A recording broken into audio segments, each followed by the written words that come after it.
Good afternoon, everyone. So I decided to use European Union in the title because I think both in the short term and in the long term, the economic future of the region is tied to the European Union. People actually have a tendency to, they focus on the negative things that the European Union can bring and have a tendency to forget about the positives it brings.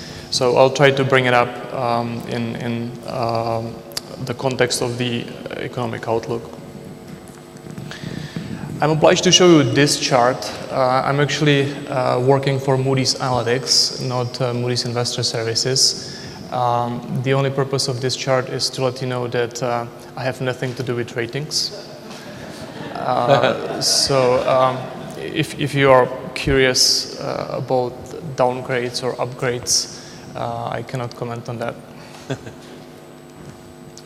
So let me start with a recession map of Europe. So essentially, green color is good. You have expansion, and you see a lot of expansion in the center: Czech Republic, Poland, Slovakia. You see some red, of course, Ukraine and Greece. You see recovery in southern part of Europe and elsewhere. And the question is, what are the risks to the outlook? Actually, the way the talk is structured, I will start with the global view. I'll take it to CEE. I'll comment on the European Union, and at the very end, I will get to the city level, which is mostly of interest for you.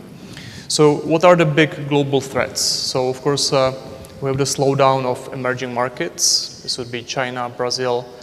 For Europe, what's relevant is of course Russia. The only emerging market which is growing strongly is India at the moment. We have the danger of the risk associated with the Federal Reserve rising interest rates, which will ripple through the global economy, and of course potentially the election in the US as well. So this is the global. These are the global sources of risks. However, the biggest risks to the economic outlook in Europe are of European origin. So you still have Greece, even though luckily an agreement was made between the European Commission, the International Monetary Fund, and Greece about another batch of funding. So this is not likely to be a problem, at least for a short period of time. Then, of course, we have Brexit.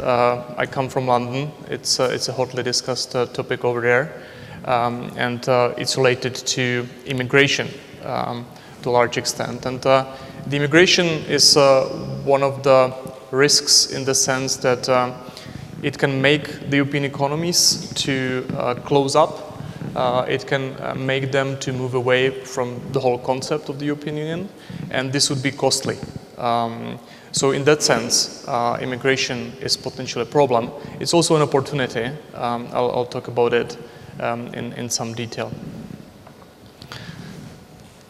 So let's look at the region, and these are year-ago comparisons. So this is what the first quarter of this year looked like with the first quarter of last year. And you can see that the growth rates are actually fairly strong. There is a year-on-year numbers may be misleading because it was actually a technical contraction in Hungary and Poland in the first quarter.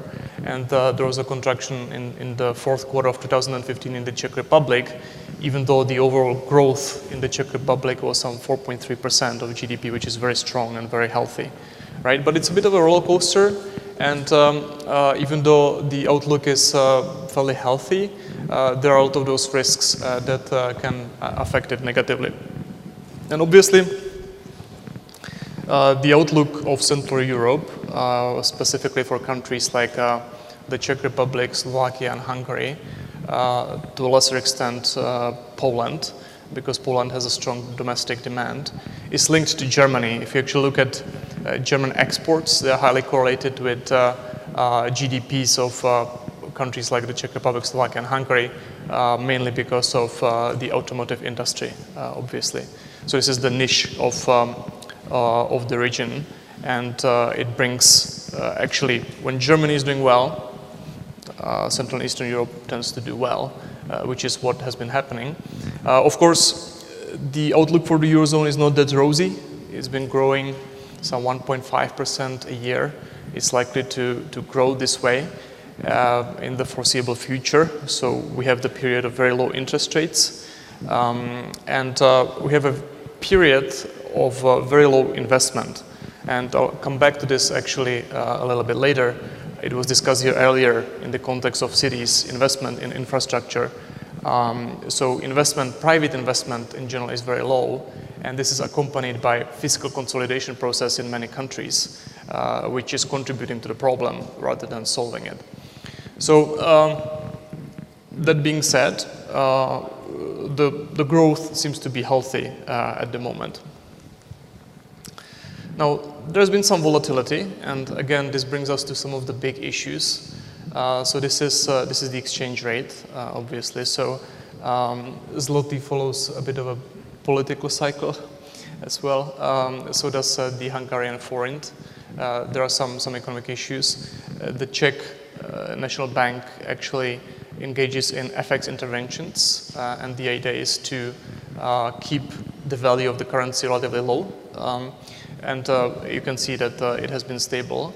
And this brings us to one of those big questions which actually drive the economies, because we have a tendency to focus on cities and development, but many of that is going to be driven from the top. So there's the big question which has been all but forgotten in countries like Poland or the Czech Republic. Should they join the euro or not at some point? So for a country like the Czech Republic, I think the answer is clear. The country is very small, and volatility in the exchange rate can affect small producers and exporters in a very negative way. So even though with the flawed institutions of the Eurozone, I think it's a no-brainer, but of course there is no political appetite to do this, to take this step at this very moment. In a country like the UK, actually, it makes sense to history has showed that it makes sense to keep your currency, but it's a relatively large economy. Some, I don't know, 60, 70 million people, it's very big. Now, Poland is somewhere in the middle. Some 40 plus million people, the economy is likely to grow and become more important, and brings the question whether perhaps it would be better off never joining euro. I would still argue that it would be better off within the Eurozone, but the case is a little bit less clear-cut than in the case of the Czech Republic, Hungary, and Slovakia. So what has been responsible for this growth up to this point? So it was the combination of low prices, and this actually boosts retail sales and consumption. And also the unemployment rates have been very low. And again, this is linked to the improvements in the Eurozone. Not long ago, you could see those very high unemployment rates in countries like Spain and Greece, where they would almost reach 30%. So this trend has been finally reversed, and the unemployment rate has been declining, and the CEE region has been following this trend. So this is mainly the driver of the fairly healthy, if volatile, GDP growth that we have seen before. Now, this brings me to perhaps the biggest risk from the long-term perspective, which is the immigration, and has been discussed in a different context. And what this shows is asylum applications per 100,000 people. So these are numbers for 2015. And of course, we have countries like Hungary, which take the brunt of this change, or of this flow of immigrants. And the question is what to do about immigration. I feel I'm personally qualified to address this question. I was an immigrant in the US. I lived there for 11 years. I married a Russian wife whom I brought to the Czech Republic. So I experienced firsthand how immigrants are treated there. And right now I'm an immigrant in the UK, and who knows what's going to happen to me if the country is going to vote to leave. So I have experienced this, and actually have some experience with Russian embassies as well when I have to apply for visas there and have to spend some time. So I have seen it from a number of perspectives, and it's kind of interesting. So actually in Central and Eastern Europe, there is this tendency, this anti-immigration tendency. And it's a little bit hypocritical, let's say, in the case of Poland, which benefited a lot from having a free market and being able to get a job in the UK. I actually think the UK has benefited greatly from immigration as well. I don't think it's a negative phenomenon. It was good for both sides, right? But at the same time, Central and Eastern Europe is at the moment a little bit at odds with the rest of the European Union in terms of absorbing immigration. It's actually appalling in the Czech Republic, where there's this wide debate about the huge number of 100 Syrian immigrants, 100, that the country accepted compared to 1 million refugees which were accepted by Germany, right? So the question is immigration positive or isn't it? Is it something that we should accept or not? That question is actually perhaps irrelevant because I don't think we have a choice. It's something that we need to deal with, so we should see the opportunities, and the opportunities are here. There are going to be some short-term costs, right? Properly integrating immigrants is costly. You have to have designed programs, you have to take care about accommodation in the short term, you have to give them perspective when it comes to long-term kind of residence, essentially. So you need to invest. Ultimately, all the countries in this region, the demographics show that, at least in the first kind of round of immigration, the countries could benefit by increasing the population, which is younger and can support the generation or the countries which are growing older they have in the last 20, 30 years. Of course, the question is how to integrate not only immigrants who may have high qualification, but also those who don't. So, because there is an internal competition, and this is exactly what generates this kind of political movement, which we have seen in Hungary, Poland, and in the UK a little bit farther. So this kind of feeling that some portion of the population was left out in this globalization creates those anti-immigration tendencies, which I think we should fight. So I think there is an opportunity here, but the opportunity will be costly and it will be time-consuming. And the European Union so far has not been doing a great job, and CEE have had a big part of that problem. So this brings me to the question of whether Central and Eastern Europe has benefited from joining the European Union. And in my opinion, the answer is clear, yes, there is no doubt.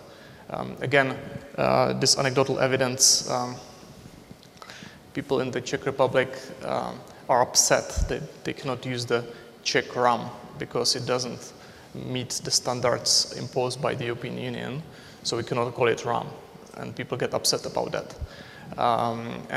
Those are the kind of little things that they see as rules being imposed by Brussels. But if you look at the numbers over here, and the countries Slovakia, Czech Republic, Bulgaria are at the top, to a lesser extent Poland, you can see the difference between 2008 and 2014.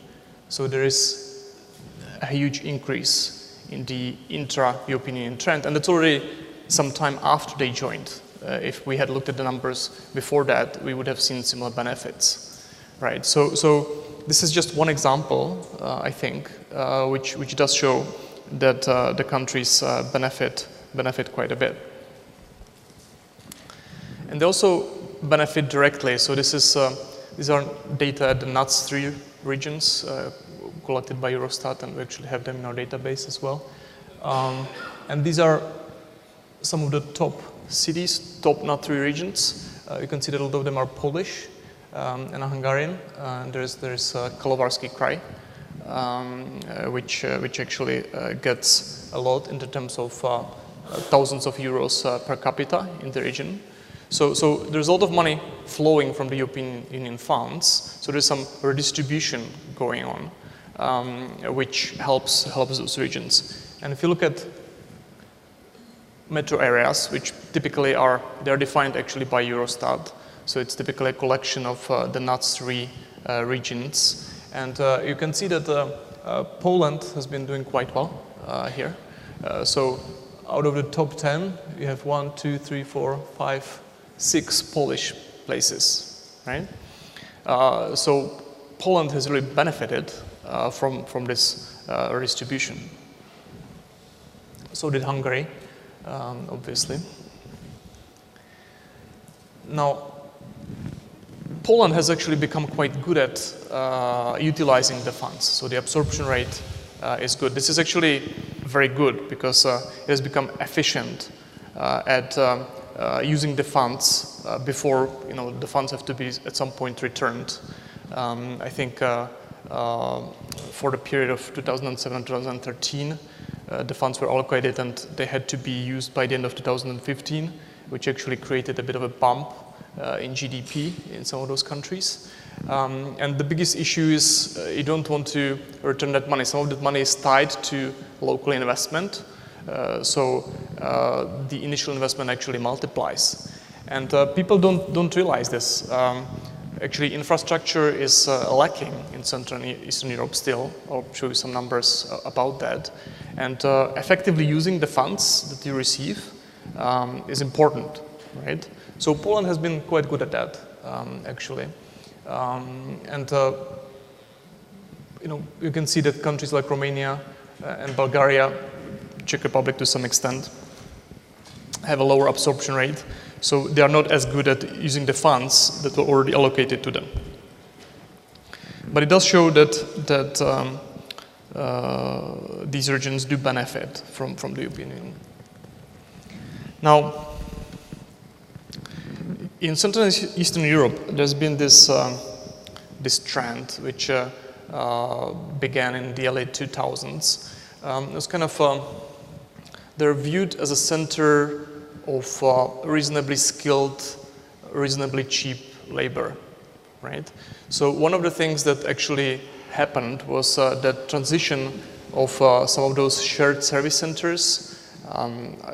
Just some anecdotal examples which I recall from Prague was SAP, DHL, and Accenture.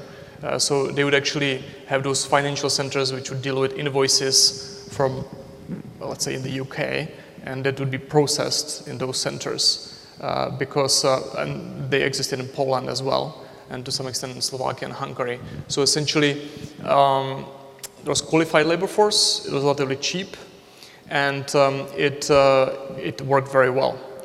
However, at the moment, there's a shift of those centers to move even to cheaper regions. So this is Madagascar, India, and so on. So there's a kind of transition in the labor force in the region. We talked about it when we talked about software versus hardware. By software meaning essentially human capital. So there is a tendency to move towards more profitable industries, to more profitable types of products and services, right? With similar to what was actually mentioned in the case of New York. So we have this statistic. We call it location quotient. Essentially, it's a concentration of employment in some industry relative to the European Union average. So if this number is 1.2, it means the location of particular industry is 20% higher than the European average, the European Union average in a particular region.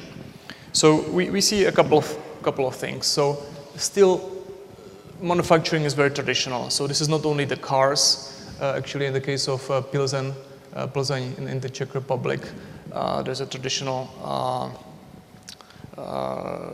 company. It's Škoda, but not the car. It produces engines for trains. And you have a couple of Polish places which you probably would recognize better than me. So there's still manufacturing. However, there is a bit of transportation storage, but You would expect that in some of the Baltic countries and in Romania. So whenever there is some access to sea, you would expect transportation to be of a higher concentration. IT is gaining importance. We heard the talk about Intel earlier on. Typically, this occurs in capital cities, so be Warsaw, Bucharest, Sofia, Budapest, and so on. So you see actually IT improving. So you see high concentration of IT in capital cities of the CEE region. So you can see some shift of the quality of the labor force. And also you have financial services, which is not only the capitals, but some bigger metropolitan areas such as Gdańsk. Right? So this already illustrates some changes. Now, the question is there some room for improvement here? And here I'll combine actually two perspectives. So this is both the micro and macroeconomic perspective. Probably the biggest economic problem in Europe, it's probably greater in the Eurozone, but it applies to Central and Eastern Europe as well, is investment, right? Private investment. Private investment has not been very strong. This is to some extent associated with the political and economic outlook of the region, right? So you have to have businesses which find profitable ways to spend money, and they have to also believe that this is going to be lasting for some time. So the lack of private investment is a problem.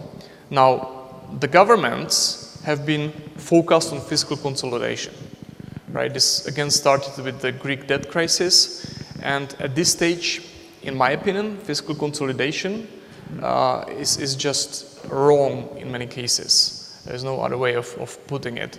For example, the Czech Republic essentially self-induced a recession 1 or 2 years ago by cutting government spending, where the overall level of debt at the time, I don't know, it was 40% of GDP.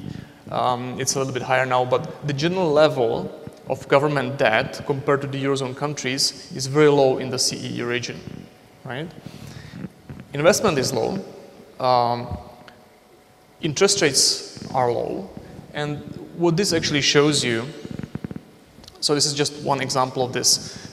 So I just left Germany and UK as a reference, but if you compare Czech Republic, meters of motorway per square, million of motorway per square kilometer, so this is much lower in Czech Republic than in Germany.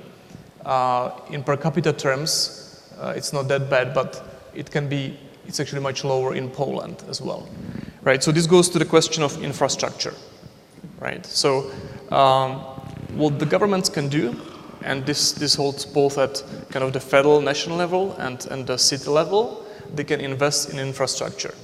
Why is it a good thing? So I'm not necessarily a Keynesian who thinks that government spending is good at all times. I would actually argue that governments should be conservative. But if there is time in kind of economic history to use the government spending, it's now, right? It's not necessarily true only for this region, it's true for Germany as well. Germany, in the world of negative interest rates, where they actually, the investors pay for the privilege to finance spending of Germany, Germany is so intent on fiscal consolidation, even though its infrastructure is suffering already as well, that it's almost silly. As an economist, I just don't see any logic of that.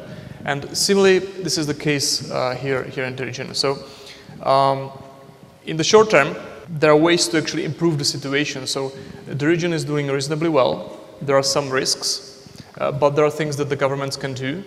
In the short term, spend more money. Use the money on the top of the money from the European Union.